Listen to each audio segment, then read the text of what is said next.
Hello friends, आज की हमारी कहानी है खामोशी का शोर। राघव, आज शनिवार है, शाम को कहीं घूमने चले? अरे यार, घर में ही रहते हैं ना, हर वीकेंड पर कहीं जाना ज़रूरी है क्या?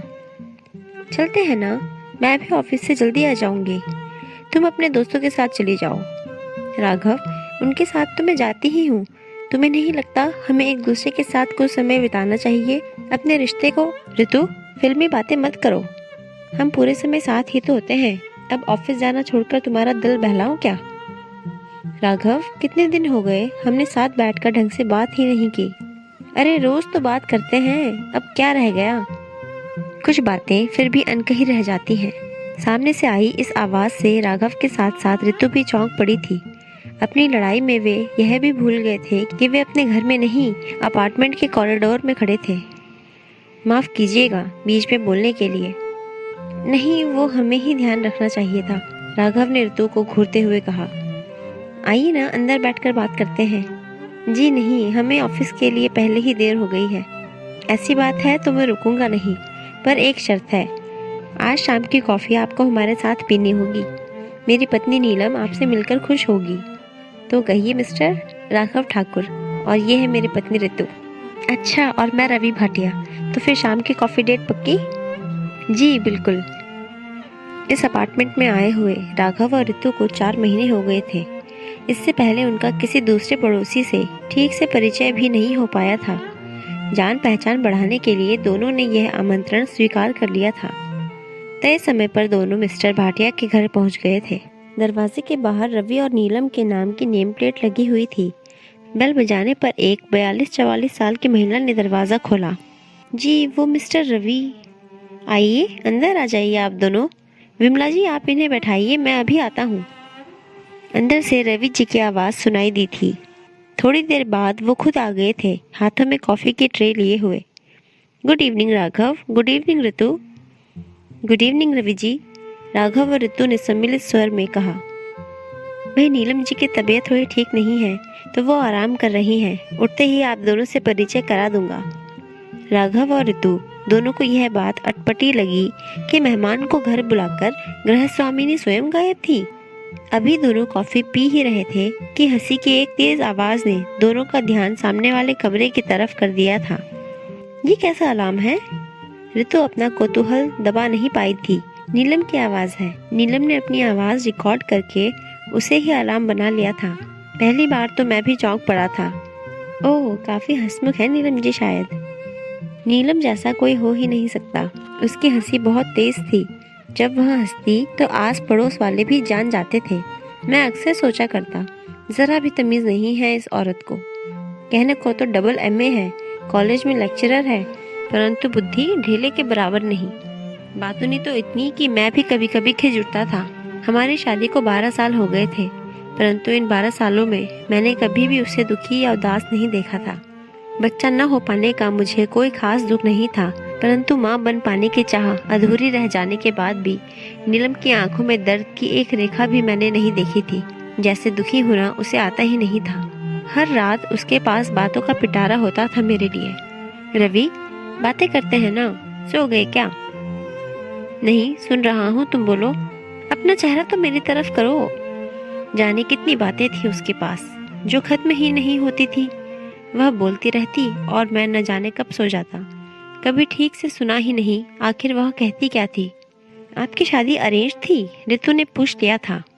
जी नहीं, बकायदा प्रेम किया था हमने, वो भी फिल्मी वाला। छुप छुप कर मिलना, रोमांस फरमाना, माता पिता के तुगलक की फरमान का सामना करना, और अंत में जैसे हिंदी फिल्मों में सब ठीक हो जाता है, उसी तर्ज पर हमारे माता पिता भी मान गए। परंतु उन दिनों मुझे नीलम का इतना बोलना कभी नहीं खला। उसकी इन्हीं अदाओं पर प्यार आता था। कहते हैं ना कि प्यार से अपना दिल जिसे कहते थे, वो तेरा तिल अब दाग नजर आता है। शादी के 10 सालों बाद तो अपना महबूब भी सयाद नजर आता है। परंतु नीलम की तरफ से कभी कोई बदलाव मैंने महसूस नहीं किया था। जितनी अच्छी तरह वो मुझे समझती थी, उस तरह तो मैं कभी स्वयं को भी नहीं समझ पाया था। कब मुझे चाय चाहिए होगी, कब मेरा पकौड़े खाने का दिल कर रहा होगा, कब मैं बॉस से झगड़ के आया हूँ, कब मैं उदास हूँ, यह सब वो मेरे बिन कहे समझ जाती थी। क्योंकि शायद हर स्त्री के अंदर कहीं न कहीं एक माँ छुपी हुई होती है। हर पार्टी की जान हुआ करती थी नीलम। कोई भी मुझे आमंत्रित करता तो उसके पहले उसका अनुरोध होता, भाई अकेले मत आना, भाभी को जरूर लेकर आना। नीलम का कहीं भी जाकर उसी परिवार का हो जाना मुझे बहुत परेशान करता था। मैं उसे अक्सर कहा करता था, तुम गेस्ट से कब होस्ट बन जाती हो पता ही नहीं चलता। सबसे इतना घुल मिल जाती थी। खाना अच्छा बनाती हैं वो? ऋतु के इस सवाल पर मुस्कुरा दिए थे रवि। जी नहीं, नीलम को तो खाना बनाना आता ही नहीं था। हाँ, मगर उसे खाना खिलाना आता था।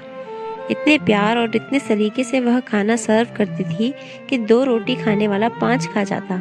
मेरे दोस्त अक्सर कहा करते थे कि भाभी जी को दिल जीतना आता है। मेरा जवाब होता कि तेरी भाभी को बातें बनाना जो आता है।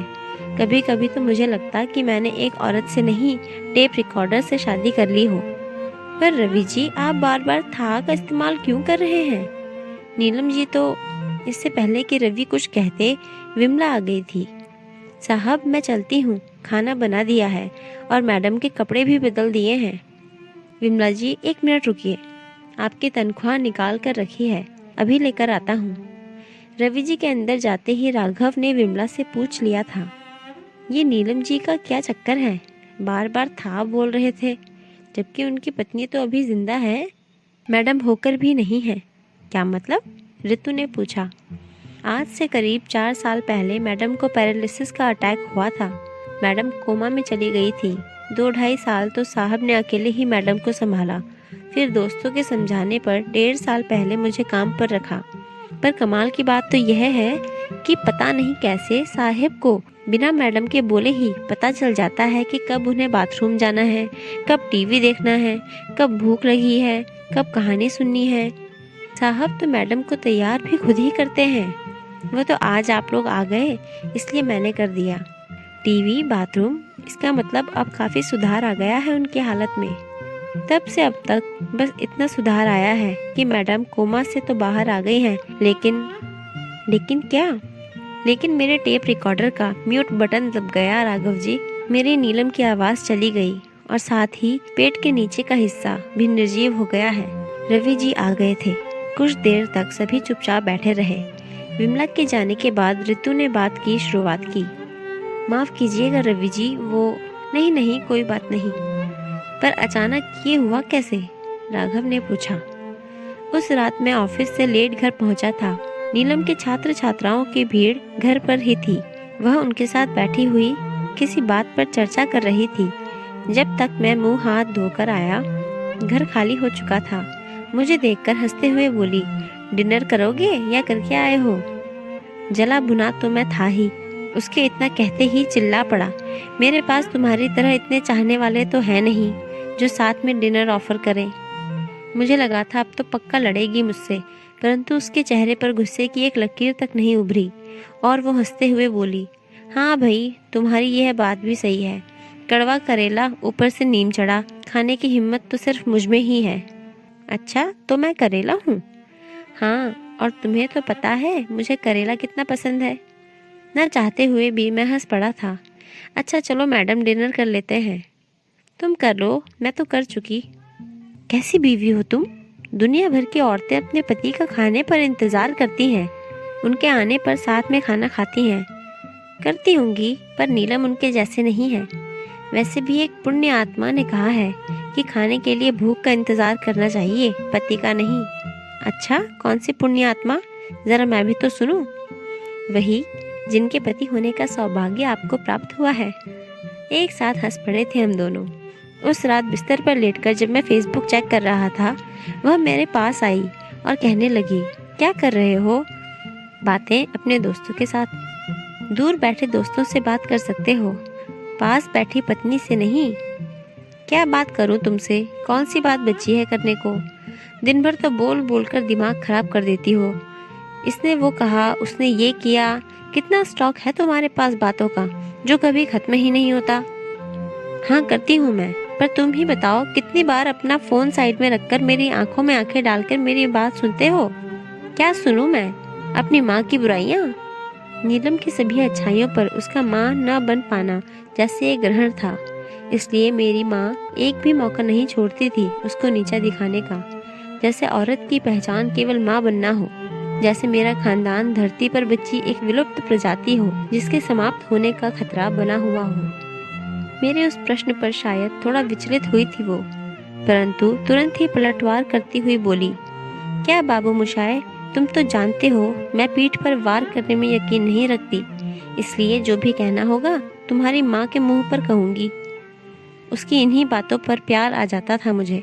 फिर उससे अपनी बाहों में लेकर मैंने पूछा था, तो फिर बताओ कौन सी बातें करनी है? कुछ मेरी सुनो, कुछ अपनी सुनाओ। कमाल है, तुम किसी और की सुन भी सकती हो। रवि, अच्छा बताओ। उसके बाद पता नहीं नीलम क्या क्या मुझे बताती रही। आज याद करता हूँ तो कुछ भी याद नहीं आता, क्योंकि मैंने कुछ भी सुना ही नहीं था। मैं तो क्रिकेट देखने में व्यस्त हो गया था। पता नहीं कब तक बोलती रहती थी वो। अचानक ही एक चीख से मेरा ध्यान नीलम की तरफ गया। रवि, क्या है नीलम, ऐसे क्यों चीखी तुम? कब सीखोगी तमीज? हड़बड़ाहट में मेरे हाथों से टीवी का रिमोट भी गिर गया था। एक ही घर में अजनबी बन गए हैं हम दोनों। तुम कहते हो मैं इतना बोलती हूँ, क्या तुम सुन पाते हो मुझे? क्या तुम तक पहुँच पाती है मेरी आवाज? गुस्से में पागल हो गया था मैं। क्या सुनूं? अपने घर में शांति के लिए तरस गया हूँ मैं। तुम्हारी दिन भर की फालतू की बकवास से थक गया हूँ मैं। थोड़ी देर के लिए खामोश नहीं हो सकती तुम? जिंदगी उतनी बड़ी नहीं है जितनी तुम्हें लगती है रवि। आज तुम्हें मेरी आवाज बुरी लग रही है, कल कहीं खामोशी न चुभने लगे। इसके बाद नीलम सो गई थी।